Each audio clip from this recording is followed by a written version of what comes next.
This is about the current President of the United States of America, Donald Trump. I'm going to say a few words about the current President of the United States, Donald Trump, whom I will call the Trumpet. I don't really want to do this, but I'm going to do it anyway. I don't want to because everyone, seemingly, else is, and my voice adds nothing to the din of cheers and protests. Both his supporters and his adversaries seem to be almost crazy to me, ratcheted up like opera singers wailing away at a high pitch. I'm familiar with the pendulum theory of politics, the point and then the counterpoint, and how one tends to follow the other, balancing things out. And it may apply in general, and it may be true in this particular case, but I can't recall two presidents who were more unlike in every possible way than Obama and the Trumpet. And this huge difference, a chasm really, accounts, I think, for the shock everyone, for and against, feels. It's as if old Saint Nick had been succeeded by the Grinch.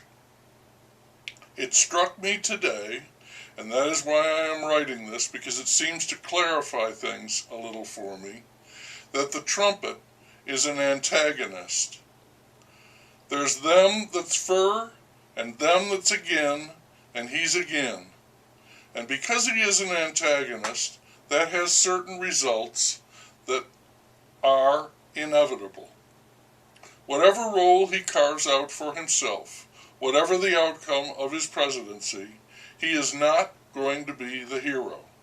He can't be a hero. The hero of any story is the protagonist, the one who suffers for some noble reason, a cause. And the Trumpet is no protagonist. He's an antagonist, a very different beast. He opposes everyone, and nearly everyone, even at times his closest allies, and he does it with a certain amount of glee and disdain. This excites, energizes him. He isn't happy unless he's putting someone down. The midterm elections are approaching, and he was at a rally for a candidate, but the quote to come out of the occasion was not a comment in support of that candidate. Instead, it was the absolutely characteristic statement, "I will destroy the careers of Republicans who oppose me." That's a clean, clear summary of the antagonist, the Trumpet, as is his trademark. You're fired.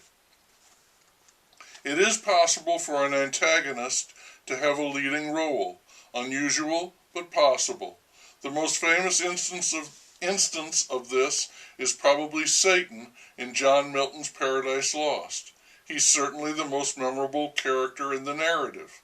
I'm not saying that the Trumpet is Satan, but I am saying that he is a dedicated antagonist and therefore not heroic, and therefore, even for his most ardent supporters, damnably difficult to love.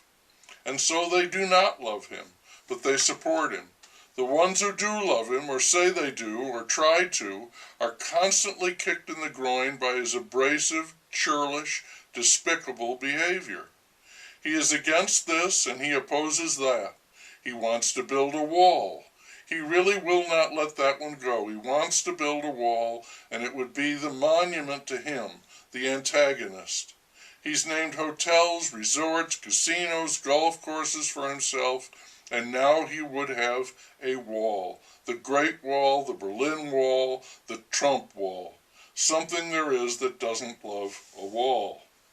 A classic example of a confrontation between a protagonist and an antagonist is the one between the matador and the bull. The Trumpet is our bull. That doesn't mean he's bad necessarily, but it does mean that he's the bull. And if you're going to oppose him, you should know what you're up against and that you're going to have to kill him in order to win. He's a bull. He's vulgar, coarse, graceless, he's embarrassing, he's excessively virile, to put it mildly, if not tactfully. He's dangerous, he's powerful, he's focused, and he instinctively despises those who oppose him. And he will try to destroy them. The bull is fine in the pasture, even in the ring. It's when the bull gets into the china shop, or the bedroom, or the boardroom, or the Oval Office, then you might expect trouble to occur. You can't expect anything but that. He's a born antagonist. He loves combat, unarmed combat. He says he loves the deal, the art of the deal, not the art of war. We'll see about that.